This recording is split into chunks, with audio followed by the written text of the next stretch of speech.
Vô minh là tội lỗi duy nhất. Sư phụ Thanh Hải Vô Thiền Sư giảng vào ngày 28 tháng 5 năm 99 tại Cộng hòa Séc.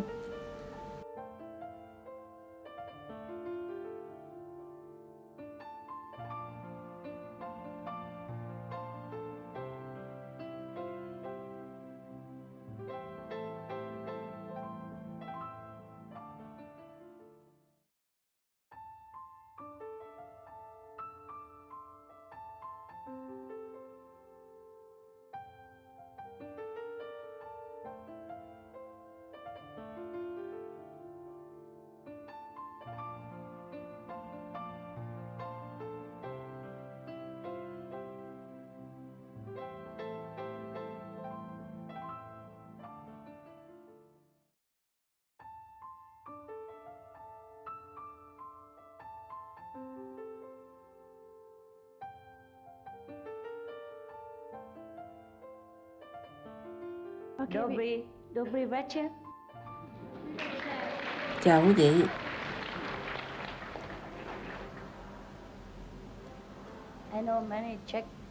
Tôi quen biết nhiều người Séc sống ở Munich, Đức Quốc. Họ rất thân thiện và rộng lượng.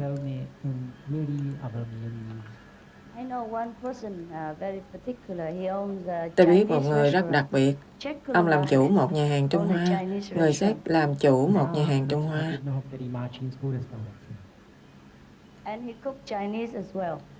Ông cũng nấu món ăn Trung Hoa. Cho nên mỗi lần tôi đến nhà hàng ông đặc biệt cho thêm một chút gia vị cho tôi. Vì ông nghĩ tôi là người Trung Hoa thật sự, nên tôi ăn hơi cay.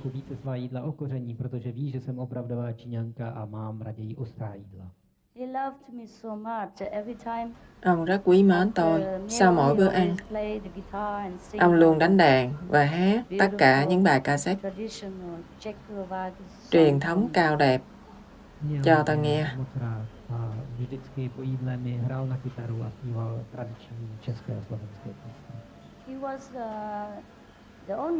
Ông là chủ nhà hàng và giàu có, nhưng trong ông vô cùng khiêm tốn và thái độ của ông vô cùng nhún nhường.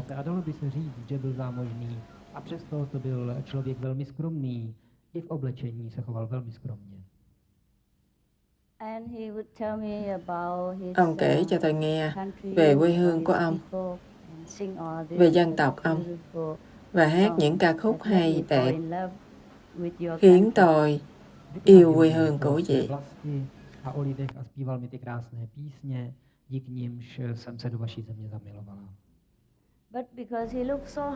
Nhưng vì trong ông rất khiêm tốn nên tôi không tưởng tượng là quốc gia của chị rất lộng lẫy, vô cùng mỹ miều. Ale protože on sám se choval a oblékal tak skromně, nedokázal jsem si podle něj představit, že vaše země je tak velkolepě krásná.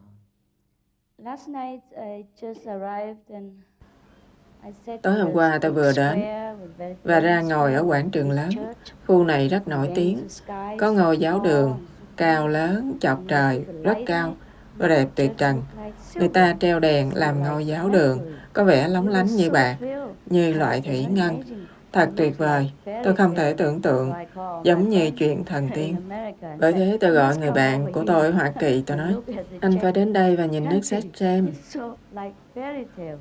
Giống như chuyện thần tiên.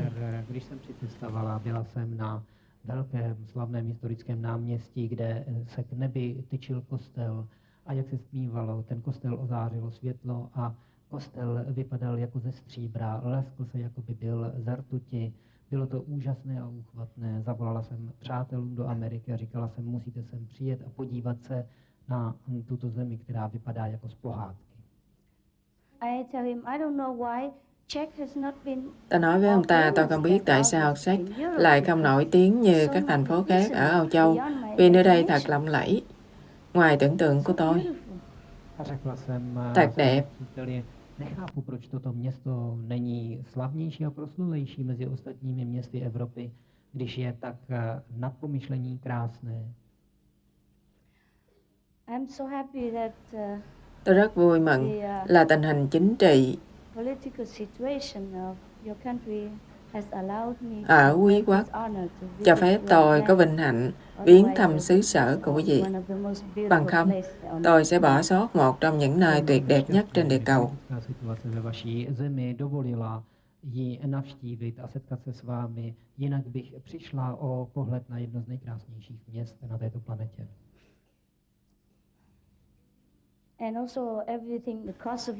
Và mọi thứ cũng vậy. Giá sinh hoạt không đắt lắm. Với một ít tiền, quý vị có thể ở đây một thời gian dài.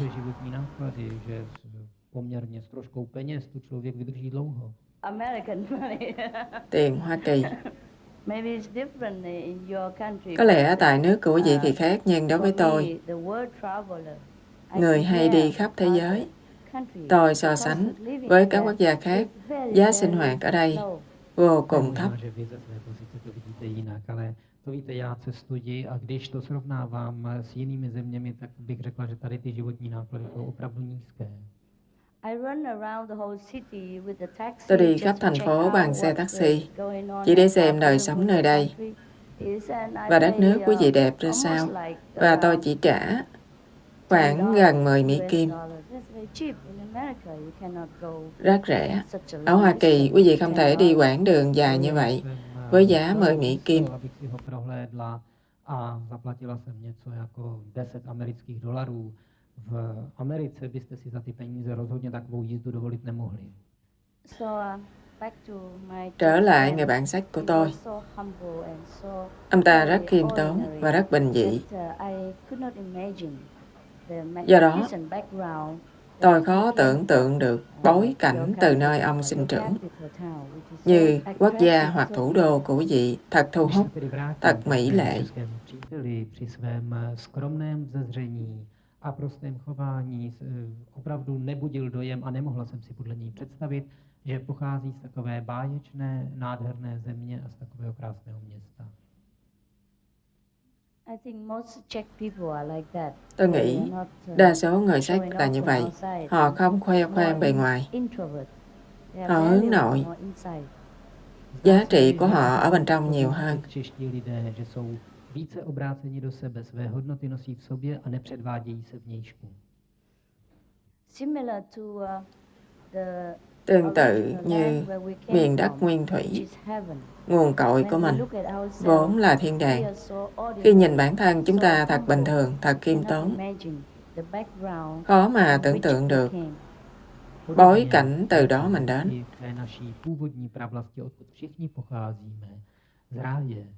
Jsme všichni tak prostí, tak obyčejní, že si nedokážeme představit, odkud pocházíme.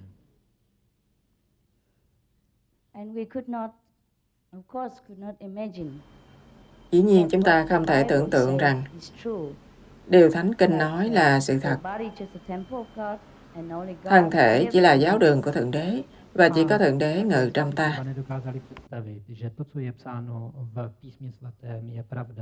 Že tělo je pouze chrám, v němž Bůh přebývá v nás. Có thể một số người chúng ta tin rằng Thượng Đế ở cạnh chúng ta, bên trong chúng ta, nhưng không biết cách tìm được Ngài. Do đó chúng ta vô cùng đau khổ. Že Bůh je vedle nás, že Bůh je v nás, ale neumíme ho najít a proto tolik trpíme. Và bởi vì sự đau khổ do áp lực của thế giới vật chất này, chúng ta tiếp tục phấn đấu với đời sống. Đôi khi, chúng ta cư xử trái ngược với phán đoán tốt hơn của mình. Và đôi khi, chúng ta tạo chiến tranh và xung đột giữa các quốc gia, giữa các tôn giáo và trong tôn giáo của mình. Vzhledem k tomu, že neumíme najít toho Boha v sobě, vzhledem k té nízké vibraci tohoto okolního světa, někdy neumíme pojmenovat své trápení a potom vyvoláváme konflikty mezi lidmi, konflikty mezi národy, konflikty mezi náboženstvími a dokonce uvnitř nich. Vì thế tôi đã tìm được Giải đáp duy nhất cho tất cả xung đột và tranh đấu này là chúng ta phải trực tiếp nhận biết Thượng Đế. Chúng ta phải biết quyền bẩm sinh của mình. Chẳng hạn, nhưng nếu chúng ta là con cái của Thượng Đế thì phải lấy lại vinh quang này. Že jestliže se chceme vrátit, musíme překonat tato zápolení, musíme překonat tyto konflikty a vrátit se k tomu, do čeho jsme se narodili jako děti Boha a nositelé jeho slávy. Và bởi vì tôi đã phát hiện pháp môn này rất đơn giản, tôi phải chia sẻ với quý vị. Bởi vì mỗi người chúng ta, mỗi người quý vị cũng có thể thấy Ngài trong kiếp này và thấy Thượng Đế tức khắc. Ngay khi muốn điều đó, chúng ta sẽ thấy Ngài. Chỉ nếu biết cách. A vy všichni, jak jste tady, máte možnost Boha spatřit, jenom je třeba vědět jak. Không có gì dễ hơn là thấy được Thượng Đế. Bởi vì Thượng Đế bên trong mình. Thượng Đế là chính mình. Chúng ta là một phần, là đồng nhất với Thượng Đế. Chỉ là ảo tưởng của thế giới vật chất này đã chia cách và làm chúng ta cảm thấy mình là con người, là tội lỗi, bất lực, thấp kém, vân vân. Protože Bůh je v nás, protože my jsme součástí Boha, protože Bůh je naším já. To jenom fyzický svět dělá dojem, že nás odděluje a potom trpíme, potom klesáme nízko, potom si připadáme bezmocní. Từ thời xa xưa, bao giờ cũng có con đường trở về thiên quốc, bao giờ cũng có cách để thấy Thượng Đế, nhưng mình phải biết cách. Chúng ta phải biết một người biết rõ con đường đó và chỉ dẫn chúng ta. Thì việc này cũng đơn giản như việc ngắm hoa, nghe nhạc, hít thở, ăn uống hoặc thương yêu nhau. Existuje cesta zpět k Bohu. Existuje způsob, jak Boha spatřit. Jenom musíme vědět jak. Jenom musíme mít osobu, která nám tuto cestu ukáže a povede nás za sebou. A pak se to stane stejně snadným, jako hledět na květiny, jako poslouchat hudbu, jako dýchat, jako milovat jeden druhého. Chúng ta muốn tìm Thượng Đế, muốn tin rằng Thượng Đế hiện hữu, nhưng chúng ta không tìm được Ngài và chúng ta rất buồn. Tôi vinh dự được Thượng Đế chỉ thị tôi chia sẻ kiến thức này với các anh chị em trong địa cầu này. Že mě Bůh pověřil, abych tuto vědomost sdílela s bratřími a sestrami po celé této planetě.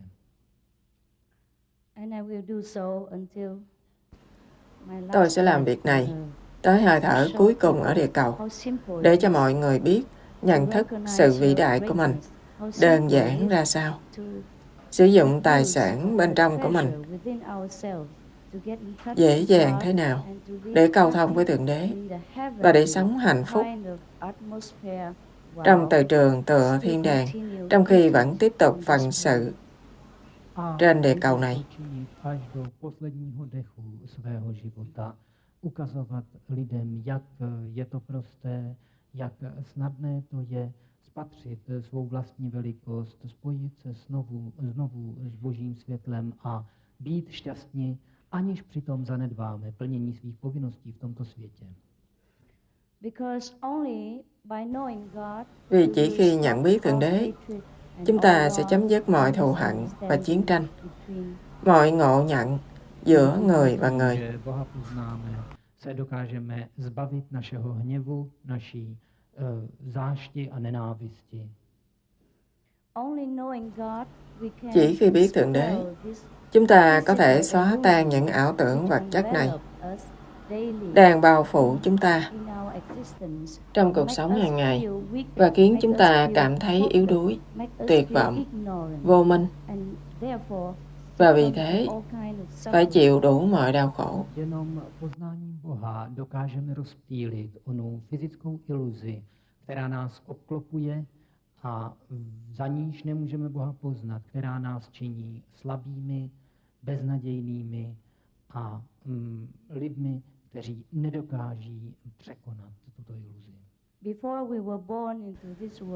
Trước khi được sanh ra trong thế giới này, ngay cả trước khi hiện hữu, ngay cả trước khi được hình thành vào trong đời sống vật chất này, chúng ta đã lập nguyện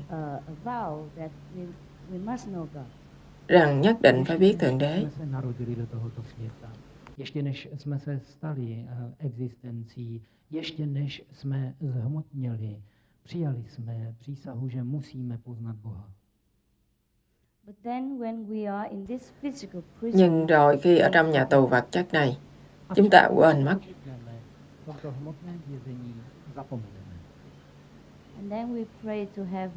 Sau đó, chúng ta cầu nguyện thiên đàng. Khi quá đau khổ với năng lượng vật chất thô thiển của địa cầu này, chúng ta cầu Thượng Đế. Lúc ấy Thượng Đế bao giờ cũng gửi một người trực tiếp từ Ngài, được chỉ thị của Ngài, hoặc được Ngài ủy quyền đến với chúng ta để chỉ chúng ta con đường. A trpíce modlíme se k Bohu a Bůh nás vždy vyslyší a vyšle za námi svého posla, kterého pověřil, aby nám ukázal cestu. Bởi thế, Chúa Giêsu đã đến, Đức Phật đã đến, các vị đại minh sư khác, thời quá khứ, hiện tại và tương lai cũng sẽ đến. Nếu nhân loại vẫn còn chìm đắm trong vô minh và bóng tối. A proto přišel Ježíš, proto přišel Buddha, proto přišli všichni ti velcí učitelé i minulosti, i současnosti a přijdou i v budoucnosti do té doby, dokud lidstvo bude zápolit a potýkat se se svou nevědomostí. Các vị minh sư luôn luôn để lại giáo lý hữu ngôn và giáo lý vô ngôn.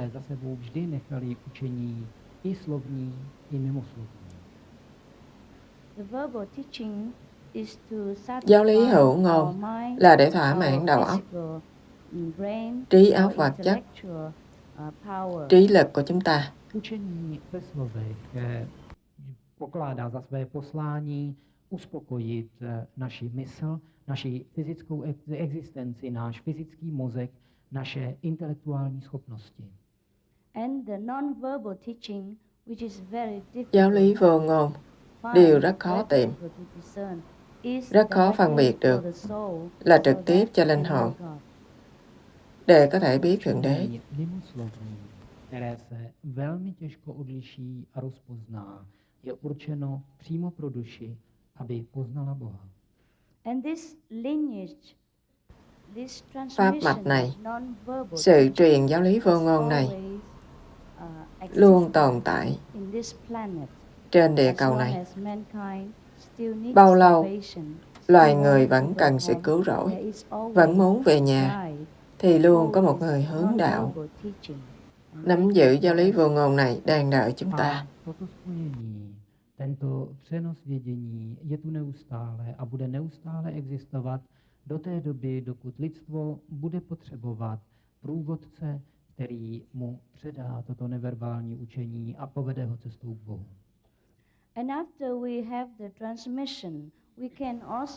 Sau khi đã được pháp mạch, chúng ta cũng có thể truyền xuống khi chúng ta đạt tới trình độ hiểu biết đầy đủ. A když dojdeme na určitou úroveň vědění, můžeme i my sami dále předávat. Cứ thế, pháp mạch của giáo lý vô ngôn từ Thượng Đế sẽ tiếp tục truyền từ thế hệ này sang thế hệ khác qua những công cụ sống khác nhau của Thượng Đế, được Thượng Đế chọn. Nevysloveného vědění o Bohu bude tak pokračovat z generace na generaci, vždy prostřednictvím nějakého živoucího nástroje, který byl Bohem zvolen a pověřen.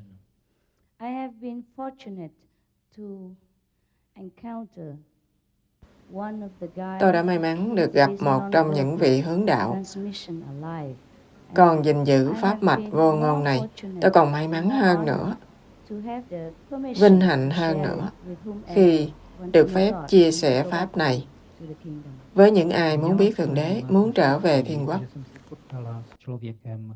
Který byl nositelem tohoto nevysloveného a bezeslovného učení Božího a měla jsem tu čest a byla jsem vyznamenána tím, že mi bylo povoleno přenášet a předávat toto učení všem, kdo chtějí Boha poznat.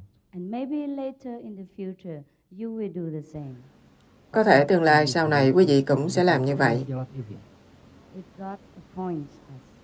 Nếu Thượng Đế chỉ định quý vị.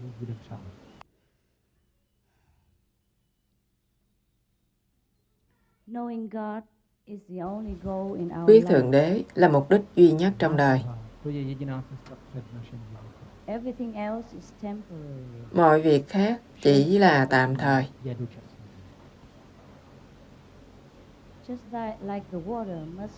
Giống như nước phải chảy về nguồn.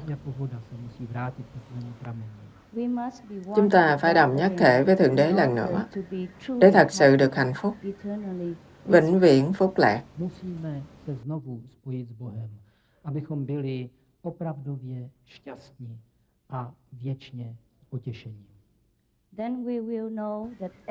Lúc đó chúng ta sẽ biết những người bên cạnh chúng ta là Thượng Đế. Chúng ta sẽ thật sự ý thức điều này, sẽ tận mắt nhìn thấy như vậy. Chính linh hồn mình sẽ hiểu rằng mọi người là một phần của chúng ta và mọi người là một phần của Thượng Đế. Chúng ta không thể nào gây chiến với nhau được nữa, mà chỉ có tình thương. Dokážeme si to skutečně uvědomit, vidět to svýma očima, plně to procítit celou svou duší a budeme vědět, že každý kolem nás je součástí nás a je součástí Boha. Pak také nebudeme působit války a budeme jenom jeden druhého milovat.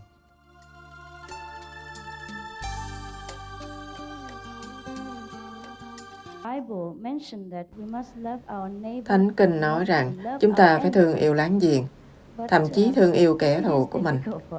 Nhưng khó làm được, vì chúng ta không nhận thấy sự vĩ đại của láng giềng, sự vĩ đại của kẻ thù,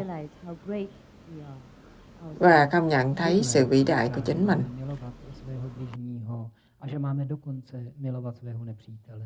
Je to však pro nás nesmírně těžké, právě proto, že si nedokážeme uvědomit, jak velký může být náš blížní a dokonce i náš nepřítel, a pak také nechápeme, jak velcí a vynikající jsme my sami.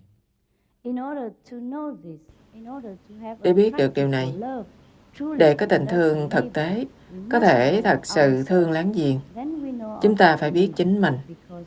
Lúc đó, chúng ta cũng biết người láng giềng, vì tất cả chúng ta đều vĩ đại như nhau. Vì chúng ta là con cái của Thượng Đế, là một phần của Thượng Đế, là Thượng Đế. Musíme nejprve poznat sami sebe, pak budeme také znát svého bližního a budeme vědět, že jsme všichni stejní, že jsme si rovni, že jsme součástí Boží, že jsme Bohem.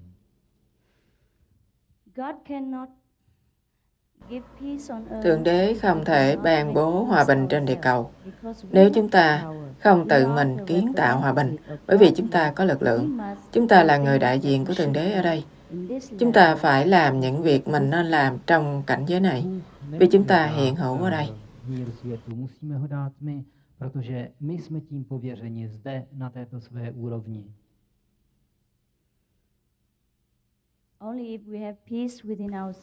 Chỉ khi nào có hòa bình trong tâm thì chúng ta mới có thể kiến tạo hòa bình. Chỉ khi nào thấy được Thượng Đế trong tâm, lúc đó chúng ta mới thấy Thượng Đế trong người khác. Teprve když dokážeme spatřit Boha v sobě, dokážeme spatřit Boha v jiných.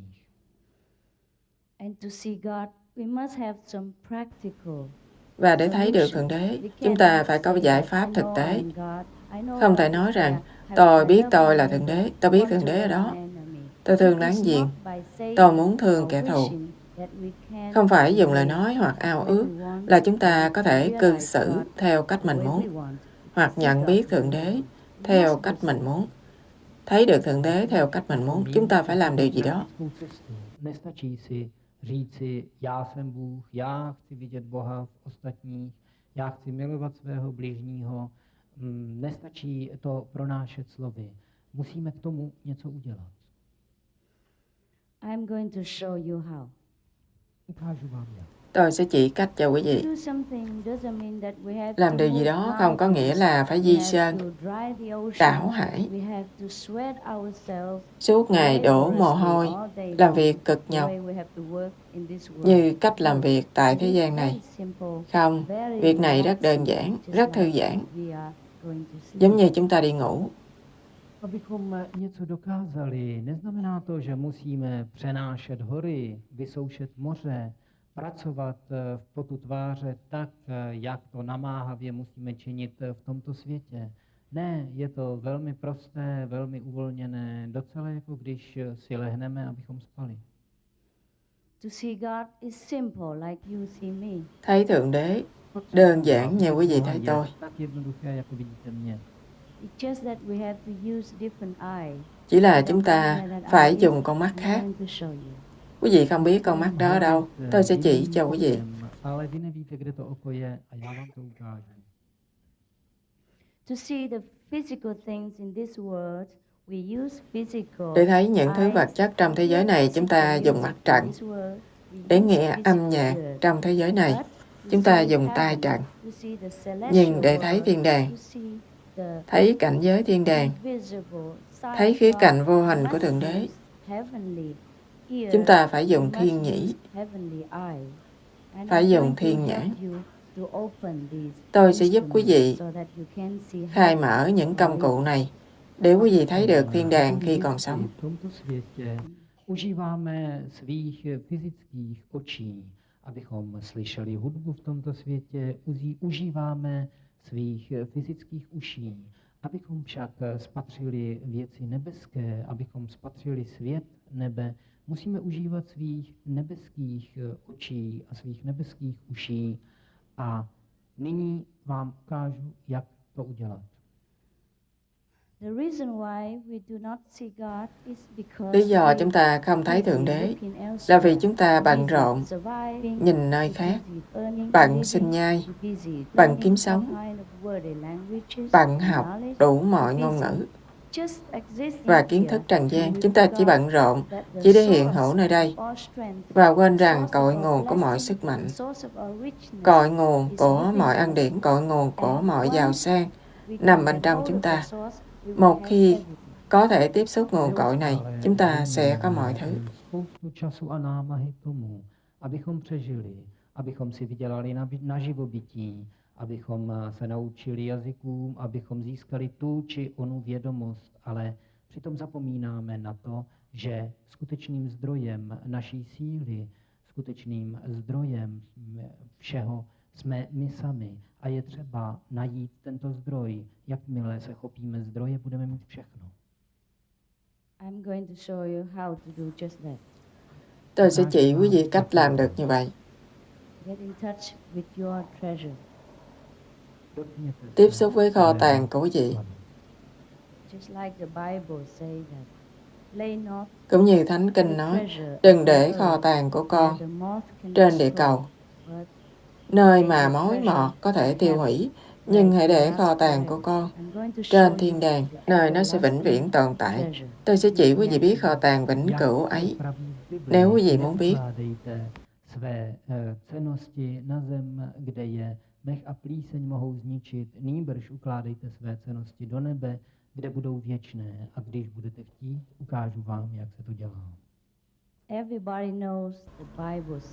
Mọi người đều biết, Thánh Kinh nói rằng hãy tìm thiên quốc trước, rồi mọi điều khác sẽ được thêm vào. Nhưng điều này đối với chúng ta vẫn chỉ là triết lý và không phải sự thật. Tôi nói cho quý vị biết, đó là sự thật 100%.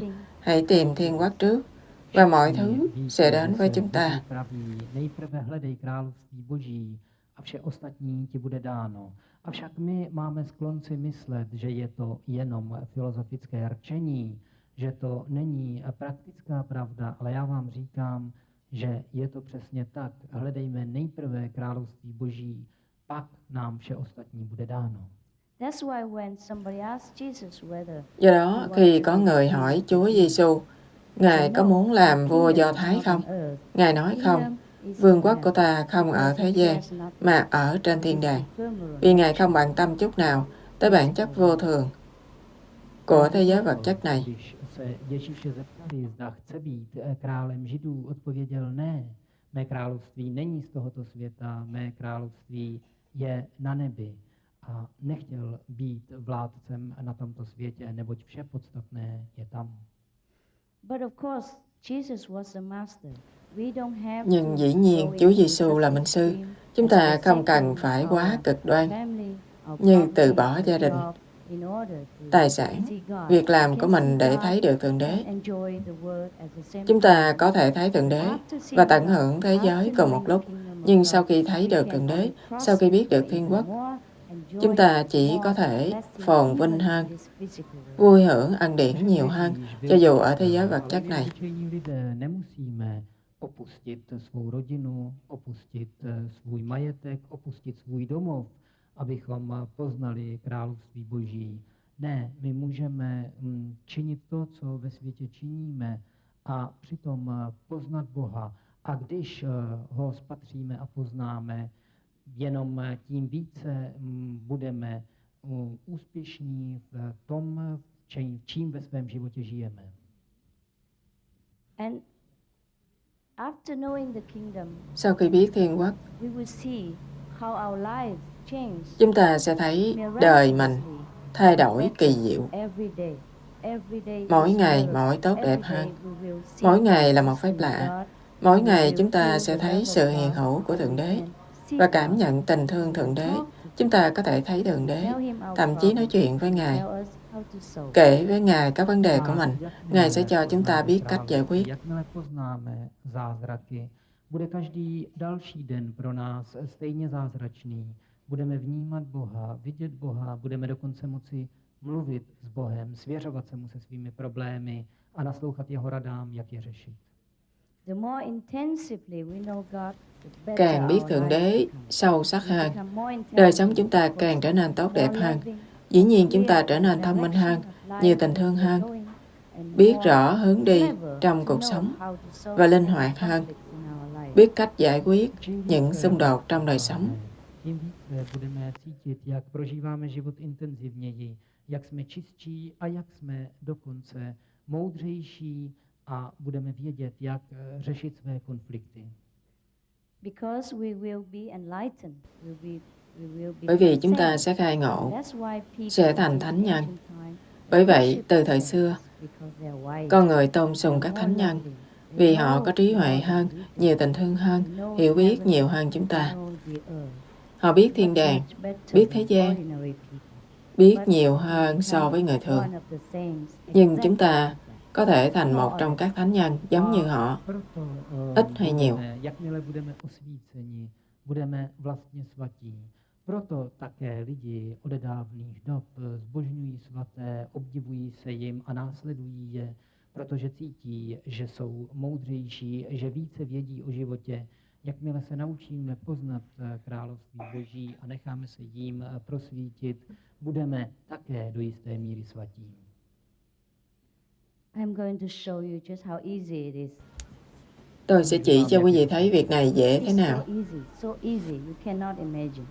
Je to tak Dễ lehké, vô cùng đến nỗi nedokážete chúng ta không tưởng tượng được. And every day you will see God just like you Mỗi sit ngày there quý vị and sẽ drink thấy Thượng coffee. Đế như quý vị ngồi uống cà phê vậy. Každodenně uvidíte Boha, zrovna jako třeba sedíte a pijete kávu.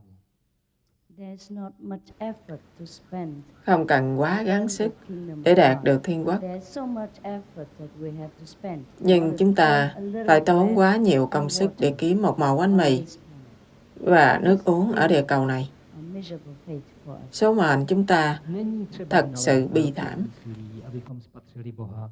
Za to však na tomto světě musíme vynaložit velké úsilí, abychom si každodenně vydělali na kus chleba a trochu vody. A to je pro nás skutečně ubohý osud. Thank you very much for your attention. Rất cảm ơn sự quan tâm của quý vị. Jsem hovořila dost dlouho, možná, že mi budete chtít klást otázky, takže mi je klidně položte a teď vám děkuji za pozornost. You have been absolutely attentive.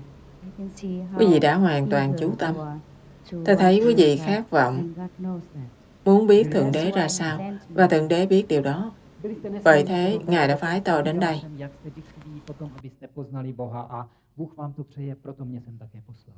Takže budu číst první otázku nejprve česky a potom ji přeložím do angličtiny. Jaký je nejrychlejší způsob překonání doby temné noci duše? What is the fastest way of overcoming of a period Cách nhanh nhất of so-called để vượt qua giai dark đoạn night gọi of là the soul? đêm tối của linh hồn là gì? To overcome the dark night of the soul, Làm thế nào để vượt qua đêm tối của linh hồn? continue your struggle. Hãy tiếp tục. Pokračujte, Tiếp tục pokračujte phấn đấu. ve svém boji.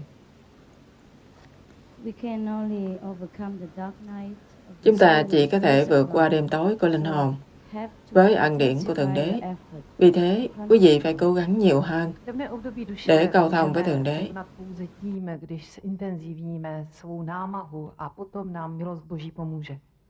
Only the light can dispel darkness.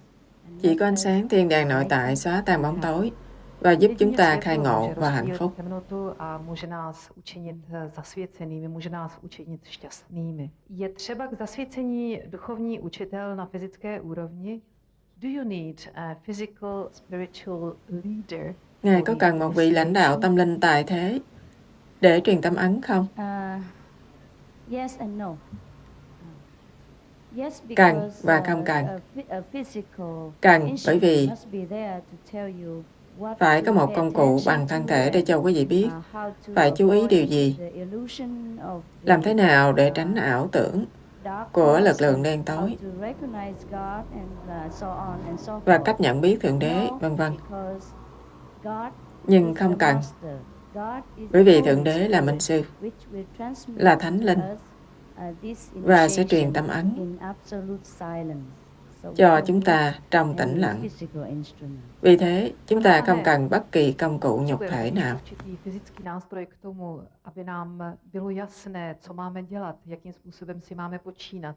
Na druhé straně ale vlastně toho fyzického učitele nepotřebujeme, protože nejvyšším učitelem je vlastně Bůh. Bůh nám řekne, Bůh nám vnukne, co máme dělat. Je to jeho světlo, které nám pomůže. Takže vlastně fyzického učitele nepotřebujeme. The teacher or a guide is necessary Cần có vị because thầy we have forgotten hoặc too người many hướng things, đạo là bởi vì chúng ta đã quên mất rất nhiều điều trên đường về thiên đàng và chúng ta có thể đi lạc.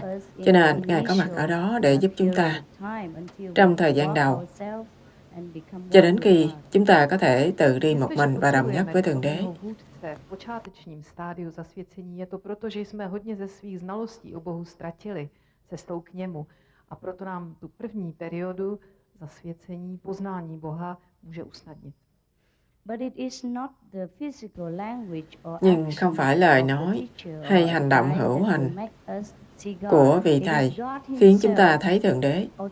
Khi chúng ta mở lòng đón nhận Ngài, Thượng Đế sẽ tự động hiện cho chúng ta thấy. Čin anebo slova takovéhoto průvodce, takovéhoto učitele, které nám mohou pomoci Boha zjevit, Boha ukázat. Bůh se nám ukáže sám v okamžiku, kdy se mu otevřeme.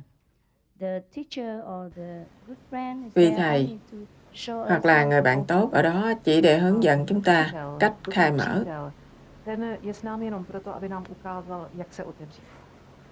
Věříte, že existuje jiná civilizace, která žije mimo Zemi? Do you believe that there is another civilization living Ngài có tin rằng có một nền văn minh khác đang hiện hữu dưới lòng đất không? Có chúng sinh sống khắp nơi, không những dưới lòng đất, mà còn trong địa cầu, trong bầu khí quyển, trong thượng tầng khí quyển, khắp nơi, mọi người, mọi sinh vật, mọi diễn biến, mọi thế giới đều hiện hữu cùng một lúc và trong cùng thế giới. Život je jeden, civilizace je jedna a všechno to se odehrává všude. Odehrává se to v našem světě, odehrává se to pod světem, odehrává se to nad světem, odehrává se to v nás, ve všech. To vše se odehrává současně. Just as because we born into this physical Chỉ vì chúng ta được sanh ra existence and trong thế we giới are vật chất blind này, and deaf and dumb chúng ta to mù lòa, other câm, dimensions, điếc, and that hay is là meant không to biết be tất so, cả so các that we cảnh can giới khác. carry on Thế our giới này phải là material như vậy để chúng way ta of có life. thể tiếp tục đời sống vật chất này. There is no such Bằng thing không, as a different thật ra dimension. không có cái There gọi is no là such một thing cảnh giới as khác. time, past, present, Không có or cái future. gọi là thời gian, It is a quá very khứ, great hiện tại mystery và of the tương lai. universe. Đây là sự thần bí, kỳ diệu của vũ trụ. Và chúng ta chỉ có thể hiểu khi đi sâu vào thế giới tâm linh và Když tự se mình narodíme, khám phá. nemáme smysl pro rozměry, jsme slepí, neslyšíme, neumíme mluvit. A tak to má být, protože svět skutečně existuje jenom tímto okamžikem. Není minulost, není přítomnost, není budoucnost. Je prostě něco, co existuje teď a my to musíme poznat. Nhưng biết thế giới vật chất và đồng thời biết cảnh giới thiên đàng cũng là một điều hay. Chúng ta có thể biết cả hai thế giới. Hiện tại, đa số người chỉ biết thế giới vật chất và không biết gì về cảnh giới thiên đàng. Je dobré jej poznat, ale existuje také svět nezemský, nebeský a máme možnost poznat oba tyto světy.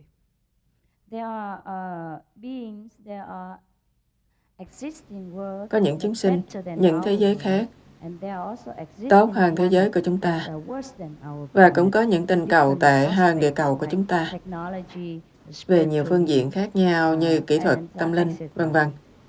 Existují světy, které jsou lepší než ten náš, ale existují také planety, které jsou horší, kde jsou podmínky k životu horší, kde je třeba méně rozvinutá technologie, anebo kde i spirituální podmínky jsou horší. Věříte v převtělování? Do you believe in reincarnation? Ngài có tin vào luân hồi không? Ano. Có. Existuje. Luân hồi hiện hữu. Quý vị cũng có thể thấy trong lúc thiền định.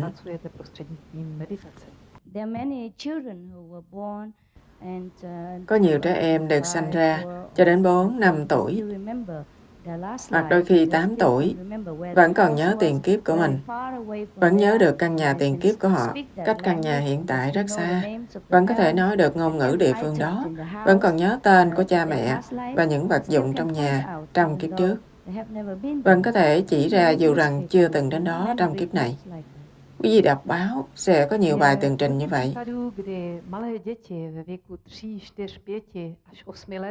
Si ještě pamatují příběhy ze svého předešlého života. Pamatují si třeba, kde bydleli, pamatují si, jak se jmenovali jejich rodiče. Dokáží si vzpomenout, jak byl vybaven jejich dům, dokážou ukázat různé předměty. I když třeba nikdy v tomto domě nebyli, protože se prostě narodili někde úplně jinde. Noviny o tom píší, takových případů je velká řada. Nhưng đề tài này thật bao la và sâu sắc, mất rất nhiều thời giờ để giải thích. Không phải chỉ là hiện thân từ thân thể này sang thân thể khác, hoặc từ kiếp này sang kiếp khác. Có rất nhiều điều rất vi tế, rất huyền bí. Chúng ta sẽ từ từ khám phá những điều này nếu chúng ta tọa thiền mỗi ngày, và Thượng Đế sẽ dạy chúng ta mọi việc.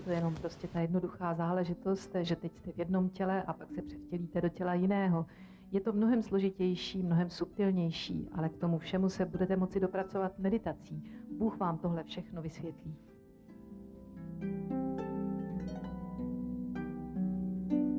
Je cílem duchovní cesty poznání Boha jako osoby, nebo je to uvědomění si božské povahy nás samotným?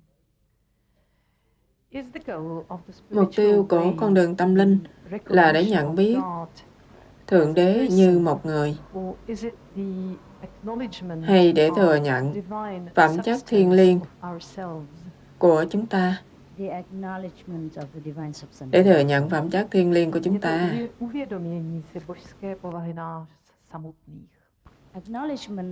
Sẽ thừa nhận không phải bằng tri thức, mà là thật sự chứng kiến bằng mắt trí huệ, thật sự nhận biết bằng linh hồn, bằng linh thể của chúng ta.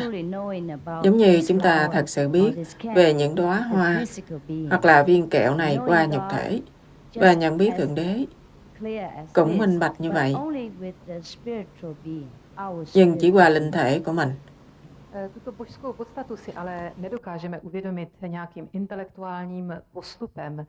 Dokážeme to pouze tehdy, když nám to bude vnuknuto, když se k tomu dopracujeme, když si uvědomíme, že existuje určitá spirituální bytost, která je Bohem a tato bytost je vlastně totožná s námi. Thượng Đế có thể hiện ra trong hình dáng con người, như một người trong giai đoạn đầu, để chúng ta có thể biết Ngài và cảm thấy gần gũi với Ngài hơn, dễ đồng nhất với Ngài hơn. Nhưng Thượng Đế tối cao là vô hình vô tướng, chỉ là một biển ánh sáng và tình thương rực rỡ mà quý vị không thể nào giải thích bằng ngôn ngữ giới hạn của trần gian. Bůh se nám také může zjevit ve fyzické formě, v podobě člověka, tak, aby se nám stal bližším, přinejmenším v tom počátečním stádiu zasvěcování, tak, abychom se s ním mohli stotožnit, abychom ho lépe poznali. Ale skutečný Bůh je nehmotný a my ho vlastně můžeme spatřit jako nekonečné moře zářícího světla, jako něco, co nás pohltí, jako něco, co nás osvítí. Cuối cùng thì chúng ta sẽ trở thành đồng nhất thể với biển tình thương này. Rồi chúng ta sẽ không còn nghĩ rằng chúng ta cách biệt với Thượng Đế hoặc có Thượng Đế, có ta, mà chỉ có một thôi. Kdy se vám podaří se stotožnit s tímto mořem světla a s tímto mořem lásky, už nebudete přemýšlet o Bohu a o sobě jako o dvou různých věcech. Stanete se jedním.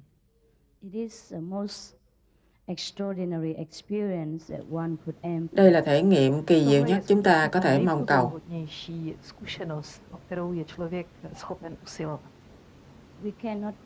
Chúng ta không thể trao đổi báu vật của toàn thế giới để có thể nghiệm này. Chúng ta phải nỗ lực, thành tâm tu hành và có thể nghiệm này cho chính mình. Světa nevyváží takovouto zkušenost a musíme se snažit ze všech sil, aby nám tato zkušenost nebyla odepřena, abychom ji dokázali prožít.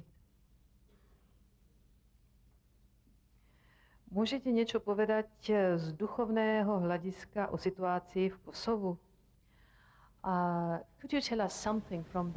Xin Ngài có thể cho chúng con biết quan điểm tâm linh của Ngài về tình hình ở Kosovo không? Tôi có thể nói gì về sự vô minh của nhân loại đã đưa con người đến việc tàn sát nhau trong máu lạnh? Co mohu říci o ignoranci lidstva, která vede k tomu, že se lidé navzájem zabíjejí?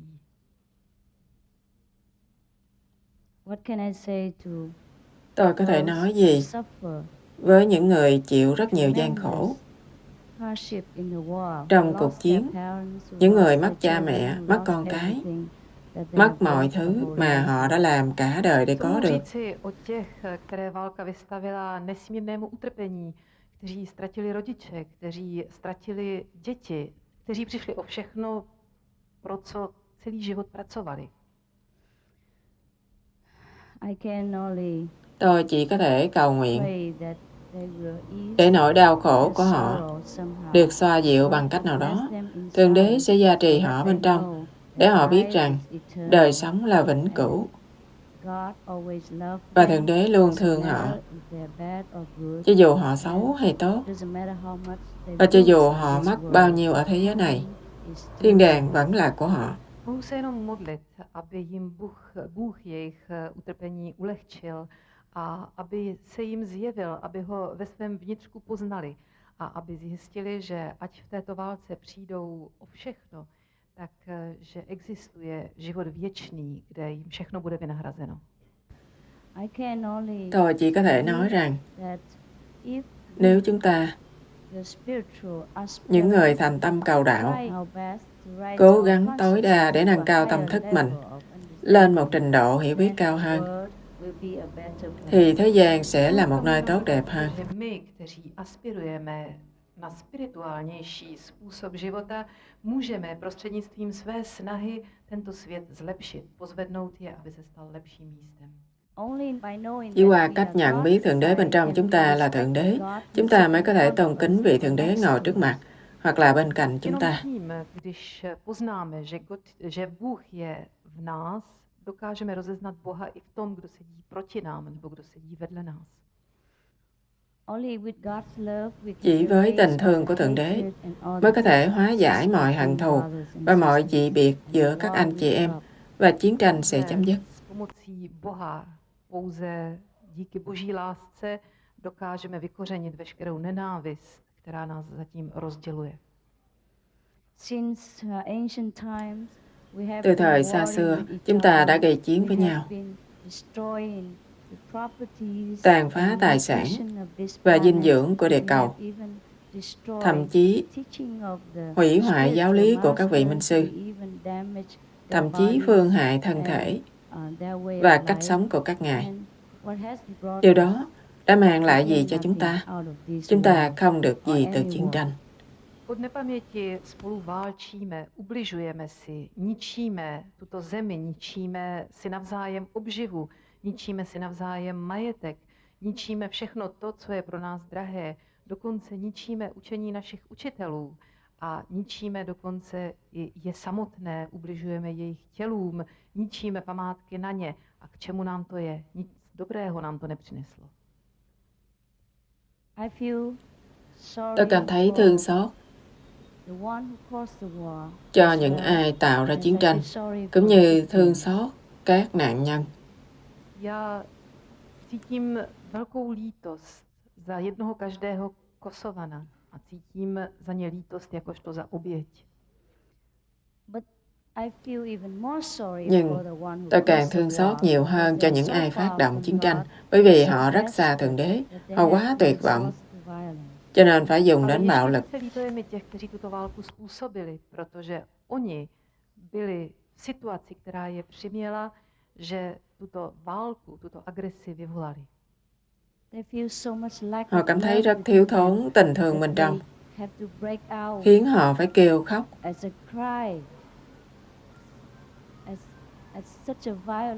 trong một cách bạo lực như vậy, bởi vì họ quá tuyệt vọng. Họ bị đắm chìm quá sâu trong ảo tưởng của cuộc đời. Jsou to lidé, kteří mají v sobě takové zoufalství, takový nedostatek lásky, že toto zoufalství se u nich projevilo právě tou agresí, tím uchýlením se k válce. Oni zabředli nesmírně daleko a nesmírně hluboko do iluzí o životě. Đối với những người không còn biết điều gì đúng sai, chúng ta chỉ có thể thương xót họ. Tomu, který už nedokáže rozeznat, co je dobro a co je zlo, můžeme pociťovat pouze soucit. Chúng ta có thể cầu Thượng Đế gia trì cho họ, có thêm trí huệ và tình thương, để họ có thể được thức tỉnh, để có một lối sống tốt đẹp hơn. Můžeme se pouze modlit Bohu, aby jim požehnal, aby je osvítil, aby jim dal možnost rozpoznat, co je dobro a zlo, aby se i oni mohli napravit.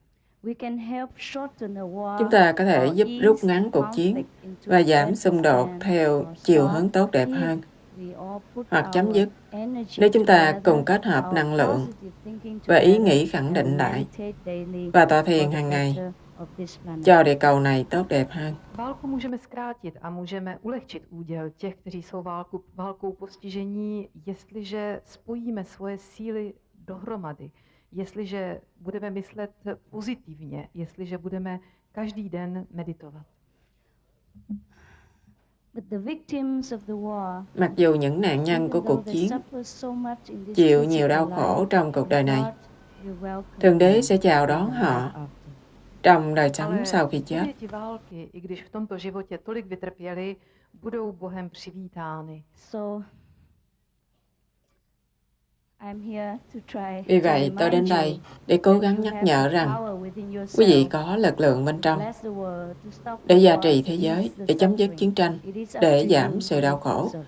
Tùy vào quý vị có tận dụng lực lượng này hay không. Vy můžete být požehnáním pro tento svět, že můžete světu ulehčit, že můžete zastavit válku. Je to pouze a jedině na vás. Càng có nhiều người thức tỉnh, thế giới càng ít bị rắc rối. Čím více osvícených, probuzených lidí, tím méně bude na tomto světě potíží a bolesti. Thế giới chúng ta ngày càng tốt đẹp hơn. Có thêm nhiều người tu hành, ăn chay, ăn thuần chay. Và trong vài thế kỷ tới, chúng ta hầu như sẽ thấy thiên đàng tại thế, nếu chúng ta sống lâu vậy. Více duchovnímu světu. Stále více lidí například jsou vegetariány. Já věřím, že pokud budeme ještě naživu za 100 let, tento svět bude rájem. Co dělat proto, abych dokázala žít v přítomnosti? What shall I do in order to be able Con nên làm gì để có thể sống trong hiện tại? Hãy luyện tập trung vào hiện tại. Koncentraci v přítomnosti. Mỗi khi nghĩ về quá khứ hay tương lai, hãy mang tâm của quý vị trở lại giây phút trước mắt. Přemýšlíte o minulosti nebo o budoucnosti, vraťte svou mysl zpět k té minutě, kterou právě prožíváte. Hãy gắng làm cho đến khi điều này trở thành tự nhiên. Co je to spirituální cesta? What does it mean, a spiritual Đường way? lối tâm linh có nghĩa là gì? Giống đường lối của thế gian. Đây là trong thế giới tâm linh. Chúng ta bước đi trong thế giới tâm linh và chúng ta gọi đó là đi trên con đường tâm To linh. je ta jediná správná cesta. To je jako duchovní svět, spirituální svět. Pokud se budeme pohybovat v tomto světě a budeme k němu směřovat, budeme se pohybovat v spirituální cestě. Giống như chúng ta bước đi trên thế giới này. Có nhiều cách trên thế giới này để làm bổn phận của mình. Như chúng ta phải làm việc, phải kiếm tiền, phải xây cất nhà cửa, phải chăm sóc con cái, cha mẹ, vợ chồng của mình, vân vân. Đây là đường lối của trần gian. Way, cesta v angličtině může znamenat cesta, ale také způsob. A právě tak jako ve svém fyzickém životě máme způsoby, máme cesty, jak vydělávat peníze, jak zajišťovat náš každodenní život, jak se starat o děti, jak se starat o manžela nebo o manželku. Právě tak existují způsoby duchovní. Và con đường tâm linh là đường lối của người tu hành. Những người sống trong cảnh giới tâm linh cao đẳng hơn trong linh hồn của họ. Lúc đó, họ phải sống theo cách các linh hồn cao đẳng ở thế giới bên trên. Như vậy, để chúng ta có thể gần hơn với thế giới tâm linh, cảnh giới thiên đàng, cảnh giới cao đẳng. Và lúc ấy chúng ta gọi đó là con đường tâm linh.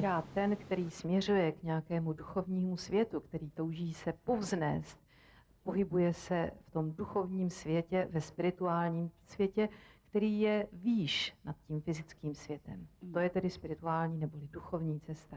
Yes, just like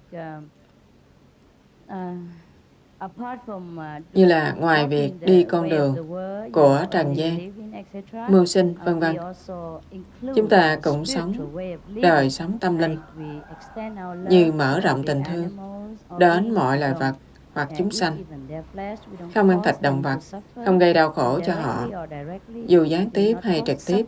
Chúng ta không tạo đau khổ cho những chúng sinh khác và người láng giềng bằng cách trộm tài sản họ, gian lận, nói dối, hoặc là không thành thật với người hôn phối, để rồi gây đau khổ trong gia đình.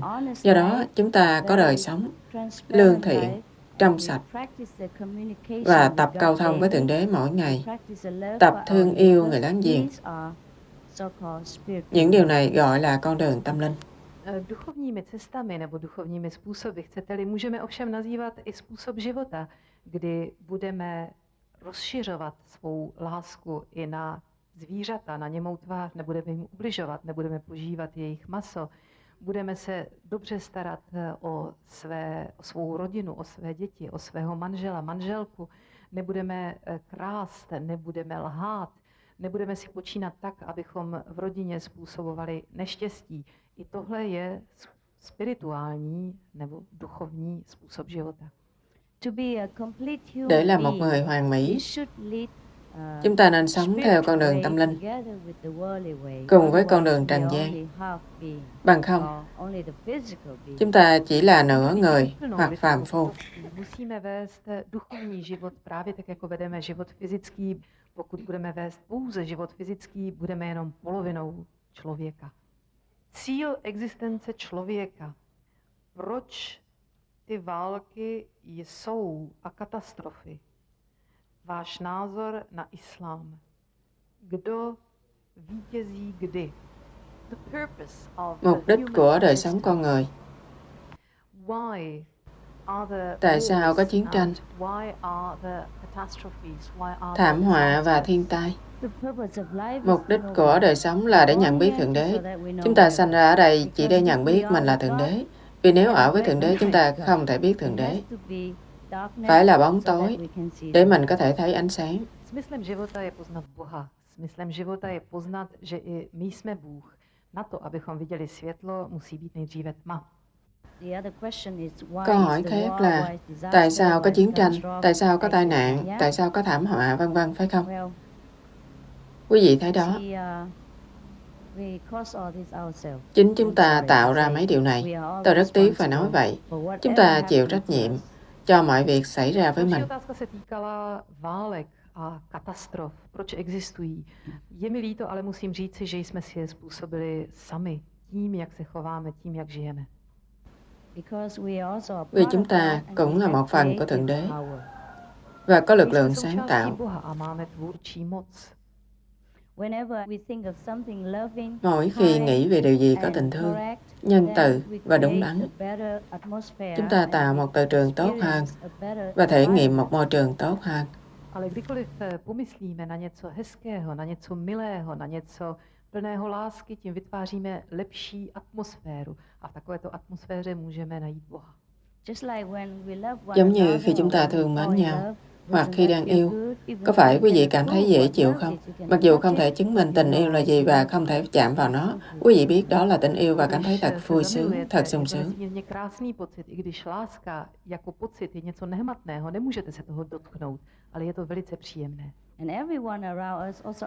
Mọi người xung quanh cũng được niềm hạnh phúc này ảnh hưởng. Jako kdyby se toto štěstí kolem nás dotýkalo všech lidí, kteří jsou v blízkosti. Khi đang yêu, chúng ta có thể thương yêu mọi người, cũng có thể hôn mọi người, do ái lực của chúng ta. A vlastně už potom naše láska a naše city směří k tomu jedinému člověku, protože právě tohle je síla té lásky.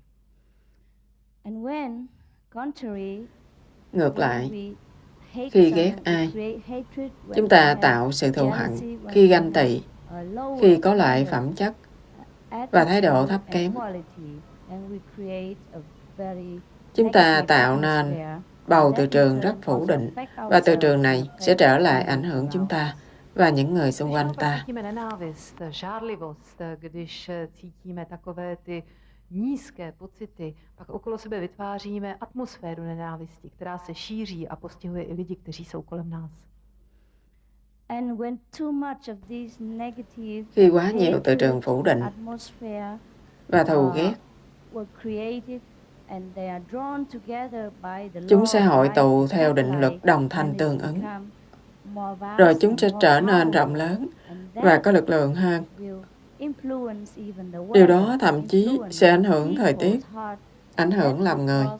Và điều đó sẽ gây ra tai họa và tạo chiến tranh. Nenávisti a nízkých pocitů příliš mnoho, vytvoří se atmosféra, která může ovlivnit dokonce i počasí, která může vyvolat přírodní katastrofy a která může vyvolat válku. Quý vị không để ý thấy, đôi khi quý vị có tâm trạng giận dữ và trả lời rất gay gắt đối với người khác. Rồi họ cũng cảm thấy bực tức và giận dữ đối với quý vị sao? Rồi đôi khi cuối cùng, hai bên sẽ tranh cãi nhau do từ trường giận dữ và thù ghét nặng nề, đầy áp lực này. Nenávist nebo agresivitu, někdo vám něco řekne, vy mu odpovíte zlobným způsobem a ten člověk také reaguje podrážděně a tím se vytváří atmosféra nenávisti, nespokojenosti. Je to jako kdybyste nesli nějaký přetlak, nějaké břemeno. Vì vậy, khi rất nhiều sự kiện như vậy phát sinh trong bầu khí quyển, nó trở thành sự thật, nó hiện thành tai họa hữu hình, như thời tiết xấu, chiến tranh hay bệnh dịch, vân vân. Když je takovéto nenávisti v atmosféře příliš mnoho, zhmotní se v nějakou pohromu, v nějakou katastrofu, ať už je to špatné počasí, ať už je to válka nebo epidemie. Từ trường này, dĩ nhiên, sẽ bị thu hút đến nơi nào đã có phẩm chất này dày đặc nhất. Nó sẽ hội tụ năng lượng phủ định khắp nơi lại. Nơi đã có sẵn cái gọi là khối năng lượng phủ định dày đặc nhất, rồi nó sẽ xảy ra. Nhiều điều tai hại sẽ xảy ra ngay ở đó. V některých částech světa vytvořit takové chuchvalce, záporné energie, ke které se přidávají další záporné emoce, tak jak jsou přitahovány z celého světa, a tam se potom může skutečně odehrát něco špatného. Cho nên trong đời sống, chúng ta nên ban tặng tình thương ngày càng nhiều, suy nghĩ trước khi hành động, và dừng lại trước khi nghĩ điều gì phủ định. Trong cách này, chúng ta cũng đóng góp vào nền hòa bình thế giới. V našem světě se může stát mnoho negativních věcí a tyto věci můžeme i my vyvolat. Takže předtím, než cokoliv řekneme nebo uděláme, přemýšlejme, jestli nemůžeme tomu zápornému nějakým způsobem přispět a jestli bychom naopak nemohli udělat něco dobrého, abychom tento svět učinili lepším. Như đã đề cập trước đó, vô minh là điều duy nhất gây nên mọi điều không tốt xảy ra cho chúng ta. Vô minh, không nhận biết Thượng Đế, đó là tội phạm duy nhất trong thế giới này và bất cứ thế giới nào khác. Tím nejhorším zlem je nevědomost. To nevědomost, to, že neznáme Boha, může za všechno to zlé, co se v tomto a v jiných světech odehrává. Bởi vì nếu được khai ngộ, nếu biết Thượng Đế, chúng ta sẽ rất hạnh phúc, rất hỷ lạc, không bao giờ có thể làm điều gì sai trái, hoặc rất ít khi làm lỗi, bởi vì chúng ta khai ngộ, có trí huệ và biết phải trái. Když jsme poznali Boha, jsme sami tak šťastní a tak blažení, že nemůžeme prostě někomu způsobit nějaké zlo, anebo ta pravděpodobnost je úplně minimální, protože sami jsme šťastní a to štěstí kolem sebe šíříme. Do đó, điều tốt nhất bất cứ ai có thể tặng chúng ta là sự khai ngộ. Thứ tốt nhất tôi có thể cống hiến cho quý vị là sự khai ngộ, tốt hơn cả vàng, kim cương, hoặc bất cứ gì gọi là quý nhất trên thế gian này. To nejlepší, co vám kdo může nabídnout, je osvícení. To nejlepší, co já pro vás mohu udělat, je osvícení. Je to mnohem víc než všechno zlato a všechny drahokamy tohoto světa. Bởi vì cho dù tôi cho quý vị tiền bạc hay nhà cửa, những thứ này cũng sẽ bị hư hoại, cũng sẽ có thể bị chiến tranh tàn phá, hỏa hoạn hoặc là tai nạn. Nhưng nếu tôi cho quý vị sự khai ngộ, quý vị sẽ tự có thể làm mọi điều quý vị cần làm và kiếm được tất cả những gì quý vị cần kiếm, bảo vệ và chăm sóc bản thân mãi mãi. Cho dù mất nhà cửa hay là mất tiền bạc, quý vị sẽ không bao giờ mất sự khai ngộ hoặc trí huệ của mình. Quý vị luôn có thể bắt đầu trở lại, luôn có thể tìm được cách sinh tồn tốt đẹp hơn trong thế giới này. Vì vậy, đó là món quà quý nhất Thượng Đế ban cho chúng ta. To jsou věci pomíjivé, o které můžete přijít. Můžete o ně přijít, když vám dům schoří, nebo vám ho zničí válka, nebo nějakou jinou katastrofou, ale pokud vás osvítím, pokud vám přinesu tento dar, potom se všeho tohohle můžete dopracovat sami. Dokážete pracovat tak, abyste si opatřili všechno to, co potřebujete. A nebo i když o hmotné statky přijdete, budete vědět, že právě to osvícení je něco, co vám nikdo nikdy vzít nemůže. Takže osvícení, moudrost, to je ten nejlepší dar. Jakou roli hraje pokora ve vašem životě? Khiêm tốn đóng vai trò gì trong cuộc đời của Ngài? Tất cả chúng ta nên có lòng khiêm tốn. Pokoru v sobě musíme mít všichni. Lòng khiêm tốn thật sự đến khi chúng ta nhận biết mọi người đều là Thượng Đế. Pokora přichází tehdy, když si uvědomíme a přiznáme, že všichni kolem nás jsou bohové. Sự khiêm tốn thật sự đến từ trong tâm, không phải hành động bên ngoài. Pravá pokora je v srdci, není to něco, co ukazujeme navenek. Cầu Thượng Đế gia trì quý vị, dù là cách nào quý vị chọn cho cuộc đời. Žehnej vám Bůh, ať již směřujete do jakékoliv části života.